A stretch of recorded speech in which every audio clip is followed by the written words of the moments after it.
Chers amis, je crois que vous êtes trop étonnés de me voir aujourd'hui en costume. C'est pas mon truc, c'est pas en tout cas l'habitude sur cette chaîne. En tout cas, ce qui me pousse à le faire aujourd'hui, c'est parce que je suis très joyeux d'avoir atteint les 1000 abonnés. Et ceci, c'est grâce à vous. En tout cas, merci beaucoup pour vos abonnements. J'ai eu à vous rappeler à tout moment de vous abonner, de lâcher des pouces bleus, également de laisser vos commentaires. En tout cas, vous avez été nombreux à le faire. Vous avez été nombreux à m'écouter. Et en tout cas, aujourd'hui, je viens pour vous présenter mes remerciements. Merci beaucoup. Bravo, bravo à vous, à nous, parce que celle-ci est notre chaîne. C'est une chaîne à toi, c'est une chaîne à moi. Alors, j'ai eu à faire mon travail en tant que moi. Et vous aussi, vous avez eu à faire votre travail. En tout cas, je tiens à vous remercier du fond du cœur pour ces 1000 ou dire plus de 1000 abonnés qu'on a eu à atteindre sur cette chaîne. Merci beaucoup. Et déjà, avec ça, on peut se fixer l'objectif d'atteindre les 10 000 abonnés dans les 4 mois ou 6 mois à venir. En tout cas, c'est un défi à relever. Je ne saurais pas le faire moi-même et que donc j'aurais besoin de votre soutien pour parvenir à ces 10 000 abonnés. Sinon, merci beaucoup. Je tiens vraiment beaucoup à vous remercier pour ces efforts que vous avez eu à fournir. Sinon, je peux m'amener à vous promettre ou dire à m'efforcer à réaliser des vidéos par semaine parce qu'on réalisait une vidéo par semaine. Ça nous a amené à ces 1000 abonnés. 1000 abonnés, c'est pas rien. 1000 abonnés, c'est un grand pas qu'on a eu à franchir. Merci beaucoup. Alors, je peux parvenir à nous promettre de faire mes efforts pour parvenir à faire ou à produire des contenus dans la semaine. Cette vidéo, disons, la vidéo que je devrais faire cette semaine, ça allait sortir hier, mais quand même, je me suis dit qu'il fallait au moins que je m'annonce auprès de vous pour vous présenter ma gratitude pour ces 1000 abonnés qu'on a eu à atteindre. Et que donc, la vidéo que je devrais présenter hier, je crois que je vais la présenter soit aujourd'hui ou disons demain. Et que donc, pour cette semaine, je crois qu'on va faire 3 vidéos. Donc, la vidéo qui devrait être faite hier, également les 2 vidéos que je suis en train de vous promettre pour une semaine. Donc, on va chercher à faire 2 vidéos par semaine pour chercher à atteindre notre objectif. Donc, je fais partie de ceux-là qui ont pris la décision de partager des connaissances pour le domaine de la construction et cela gratuitement, juste au nom de la construction, au nom de l'Afrique et sinon au nom de la science. Okay, donc, je vous appelle tous, autant que vous êtes, à vous abonner massivement, à laisser toujours des pouces bleus, sans oublier de laisser des commentaires s'il y a des questions à poser, s'il y a des vidéos que vous proposez qu'on fasse. Et parlant de vidéos, il y a une question qui est revenue autant de fois sur les calculs des barres d'acier pour faire une dalle à corps creux. Donc, c'est une question qui a été posée autant de fois par autant de personnes, me demandant de leur faire une vidéo sur la détermination des armatures pour une dalle à corps creux. Et en tout cas, j'ai eu à promettre de faire cette vidéo. Mais avant qu'on y arrive, je me suis dit qu'il fallait faire une vidéo qui est celle-ci sur la dalle pleine et la dalle en ordi. Donc, dans cette vidéo, on va s'intéresser à un sujet crucial sur la dalle en ordi ou la dalle en béton. Quel choix pour votre maison? C'est un peu ça qu'on va essayer de décortiquer. Je vais essayer d'apporter quelques éclaircissements sur ces points afin de vous pousser à prendre une décision un peu éclairée sur les choix du type de dalle que vous pouvez utiliser. Et c'est après cette vidéo de la comparaison entre ces deux dalles qu'on aura à faire cette vidéo sur les calculs d'armature d'une dalle à corps creux comme j'ai eu à les promettre sur cette chaîne. Et voilà donc, avant qu'on entame notre sujet du jour, je m'en vais à me présenter. Si tu viens de me découvrir à partir de cette vidéo, on me nomme Colomban Boss Mouchamouka, ingénieur en génie civil. Et là, tu es sur la chaîne Ingénieur Mouchamouka. Voilà, si tu n'es pas encore abonné, si tu ne fais pas encore partie de ces 1000 et quelques abonnés qu'on a eu à trouver sur cette chaîne, si tu ne fais pas partie de ces 1000 personnes qui ont pris la décision de nous accompagner à partir de cette chaîne en s'abonnant sur notre chaîne, je m'en vais à t'inviter directement à t'abonner. C'est gratuit, ça te prend 10 secondes. Abonne-toi, active la cloche de notification et surtout lâche-moi un gros pouce bleu. Sans oublier que notre défi, c'est d'atteindre 10 000 abonnés d'ici 4 à 6 mois. Ok, donc, ceci, je ne parviendrai pas moi-même à le réaliser. Donc, j'aurai besoin de vos efforts, des likes, des commentaires, ainsi que vos abonnements pour atteindre ces 10 000 abonnés. Et donc, je nous invite à faire ça, à nous conscientiser, à le faire. Et en tout cas, avec vous, ça sera possible parce que c'est encore un rêve, mais avec vous, je crois qu'on va y arriver. Merci beaucoup. Sinon, j'ai trop blablaté. Je crois qu'on peut entrer directement dans le vif du sujet. Mais avant ça, comment vous trouvez mon costume? Merci beaucoup. Allez, on y va. Voilà, comme cela a été bien annoncé, une dalle pleine et une dalle alourdie. Laquelle est un bon choix pour votre projet?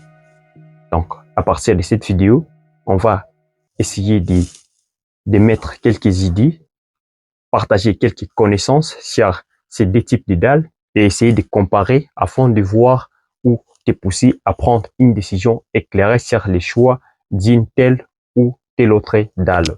Donc, ces choix peuvent influencer non seulement les coûts, mais également la durabilité et l'efficacité de votre projet. Et donc, je nous invite tous à être vraiment très attentifs afin de découvrir des potentiels d'une dalle par rapport à l'autre. Donc, dans cette vidéo, je vais vous présenter non seulement les avantages, mais également les inconvénients d'une dalle par rapport à une autre. Donc, restez jusqu'à la fin. Et si tu n'es pas encore abonné, voilà, abonne-toi. C'est encore possible de le faire jusque-là. Fais-le, abonne-toi. Alors, pour ceux qui ne le savent pas, qu'est-ce qu'une dalle en béton plein? Une dalle en béton plein est une dalle monolithique. Cela veut dire que c'est une dalle coulée en un seul tenant. Et cette dalle, ou dire ces genres de dalles, et là je parle des dalles pleines, sont utilisées pour des structures qui nécessitent ou qui demandent des grandes résistances. Et que donc c'est une dalle faite en béton armé qui est en tout cas beaucoup plus adaptée pour les bâtiments de plusieurs étages avec de lourdes charges. Aussi, cette dalle offre une meilleure isolation phonique, également une meilleure isolation thermique. Par thermique, tu comprends la température et tout ce qui va avec. Maintenant, c'est quoi les avantages d'une dalle en béton plein? Une dalle en béton plein offre une meilleure résistance mécanique. Ça, c'est en premier. En deuxième, comme on l'a dit, ça offre une meilleure isolation acoustique et également une meilleure isolation thermique, acoustique ou phonique. Donc, acoustique et phonique, c'est toujours la même chose. Et c'est dit au prix pour ceux qui ne le savent pas. Donc, dire quelqu'un qui soit dire au rez-de-chaussée et une autre personne au niveau du premier étage. Cette transmission de la voix avec des dalles pleines, en tout cas, ça ne permet pas qu'il y ait cette transmission de la voix. C'est ce qu'on appelle l'isolation phonique ou dire acoustique. Pour l'isolation thermique, c'est juste en termes de température. Également, en troisième position, pour ne pas dire qu'il existe trois avantages, et que cette dalle offre une bonne durabilité. En tout cas, une durabilité qui est accrue. Maintenant, du côté inconvénient de la dalle en béton pleine, on a en premier, ce sont des dalles où c'est une dalle qui prend un grand temps pour l'exécution. Donc, le temps pour la mise en œuvre de cette dalle, c'est ce genre de dalles qui prennent beaucoup de temps. En deuxième, c'est une dalle qui consomme beaucoup plus en matériaux. Donc, les coûts est plus élevé en matériaux et également en main d'œuvre. Pour réaliser une dalle en béton plein, ça va demander beaucoup de matériaux. Également, une main d'œuvre vraiment plus aussi en termes de prix payés à la main d'œuvre. Maintenant, en deuxième position, on a les dalles en ordi ou les dalles en entrevous. Ça peut soit les dalles en entrevous, voilà, certaines personnes l'appellent dalles en entrevous, d'autres dalles en ordi, d'autres dalles à corps creux. c'est un terme, disons, ce sont différents termes qui, en tout cas, marchent toujours avec ce genre de dalles. Et voilà, donc, c'est une dalle composée d'éléments préfabriqués, soit en béton ou en polystyrène. Donc, les entrevous là, ou dire les ordis, sont soit en béton, soit en polystyrène. Et ces ordis sont placés sur les poutrelles, donc de part et d'autre, on a des poutrelles sur lesquelles vont se déposer les ordis, comme vous pouvez les voir sur cette vidéo. Maintenant, ces poutrelles, donc les poutrelles sur lesquelles sont déposés les entrevous ou dire les ordis, sont soit préfabriqués ou soit coulés sur place. Pour ceux qui ne le savent pas, parce que je suis sans ignorer que je m'adresse à une audience qui est mosaïque. Et par audience mosaïque, cela veut dire qu'il y a des gens qui ont fait construction, également d'autres qui n'ont pas fait construction ou qui ne sont pas dans le domaine de la construction, mais qui sont juste des passionnés de la construction. Et que donc, les poutrelles coulées en place sont juste on va faire ferraillage sur chantier, on va couler les bétons également sur chantier. Pendant que ceux qui sont préfabriqués, ce sont des poutrelles qui seront montées et coulées à partir des usines, et puis on viendra juste pour les assembler sur les chantiers. C'est juste ça la différence entre ces deux, pour ceux qui ne le savaient pas. Ensuite, après avoir déposé les entrevous ou dire les ordis le long des poutrelles, on fait l'écoulage d'une dalle qui est variée entre, disons, qui est de soit 4 à 5 cm, une dalle de compression. Je crois que c'est de cette façon qu'on l'appelle, dalle de compression, et oui, très souvent des 5. Il y en a qui font 4 ou 5. Les deux sont toujours, celui qui a fait 5, celui qui a fait 4, en tout cas, tous sont toujours dans la région. Et ces bétons des 5 cm est coulé pour solidifier les tout ensemble, comme vous pouvez toujours le voir sur la vidéo.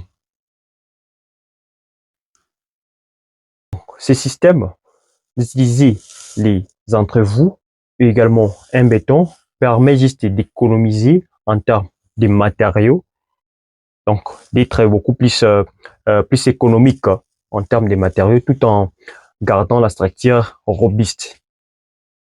Donc comprenez qu'ayant déjà des entrevous, au lieu d'avoir par exemple une dalle de 15, disons des 12, des 15, on aura déjà ces entrevous qui vont prendre un certain volume, et après on aura juste à couler une dalle de 5 cm ou 4 cm. Comprenez que soit les 10 cm du béton, 10 cm du béton, en tout cas ça va aider en termes d'économie. Et celle-ci est une solution souvent adaptée pour les maisons individuelles. Donc ce sont souvent des particuliers qui arrivent à construire avec ce genre de style. Maintenant, pour les avantages d'une dalle en ordi, en premier, on a une dalle en ordi est très facile à mettre en place. Donc, la mise en place de la dalle en ordi est très très facile. Aussi, il y a cette notion-là d'économie. Ça économise en termes de matériaux, non seulement pour les bétons, mais également pour les coffrages. Parce que, et pas seulement le coffrage, oui, avec les coffrages, on voit les pieds droits et même les planches de coffrage. Avec les dalles en ordi, ça va économiser beaucoup plus en coffrage. Pendant que pour les dalles en béton pleines, il faudra coffrer partout. Pendant que pour les dalles en ordi, c'est pas le cas. On va juste coffrer partout où il y aura des poutrelles. Partout il y aura des poutrelles. Et si on va aussi placer des poutres, on peut aussi coffrer partout il y aura des poutres.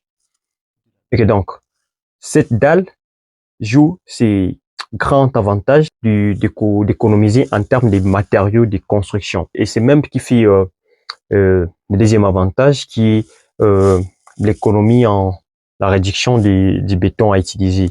Déjà, tu comprends qu'avec une dalle pleine, soit de 12 à 15 cm, disons, prenons 15 cm pour une dalle pleine, et pour une dalle en ordi, on aura juste à faire 4 à 5 cm.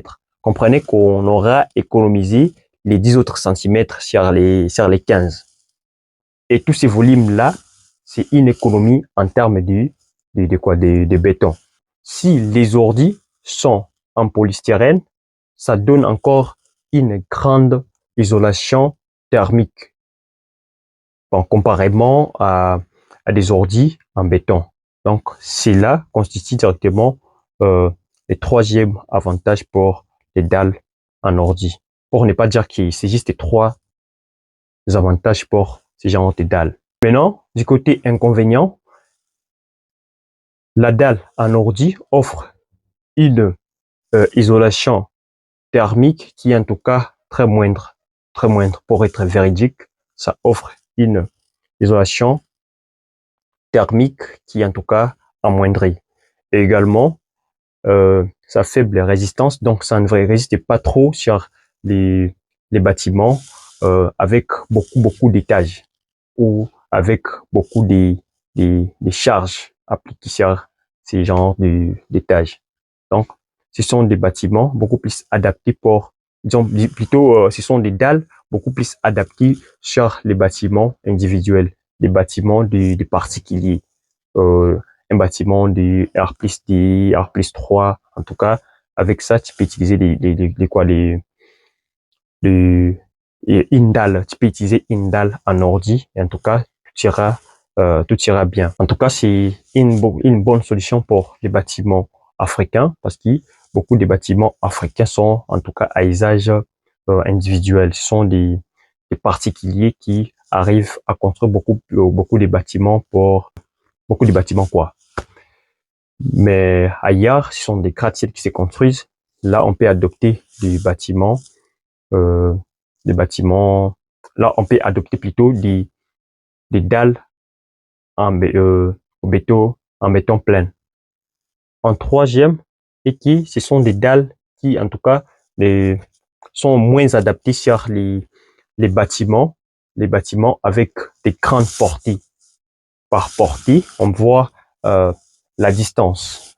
La distance, si la distance elle est grande, elle est suffisamment grande, en tout cas, ce ne sont pas des dalles à privilégier. Sinon, il faut appliquer une autre technique de construction si on veut vraiment utiliser ce genre de dalles. En résumé, les dalles pleines sont du bon choix pour des bâtiments à grande résistance ou des bâtiments avec beaucoup d'étages, tandis que les dalles en ordi sont des dalles qui peuvent aider beaucoup plus en termes d'économie. Si tu veux construire une maison qui est beaucoup plus économique, les choix à privilégier, ce sont des dalles en ordi. Et donc, je peux te conseiller en termes, si tu veux construire très haut, de prioriser des dalles en béton plein. Mais si en tout cas tu veux économiser, tu veux construire une maison individuelle, la dalle à choisir, c'est une dalle à corps creux, ce qui est beaucoup plus le cas de l'Afrique. Beaucoup de bâtiments africains sont des bâtiments qui ne nécessitent pas beaucoup des très grandes charges. Et donc, si c'est pas trop de charges, les bons choix à faire, c'est les choix d'une dalle en ordi. Mais si c'est le contraire, en tout cas, je t'invite à choisir les dalles pleines. Et voilà, c'est avec ces petits mots qu'on peut se dire de mettre fin à cette vidéo. Sinon, merci beaucoup. Si tu as oublié de t'abonner, voilà, abonne-toi, active la cloche de notification et aidez-nous à atteindre ces 10 000 abonnés d'ici 4 à 6 mois. Merci beaucoup. Sinon, portez-vous bien et à la prochaine vidéo. Allez, boss.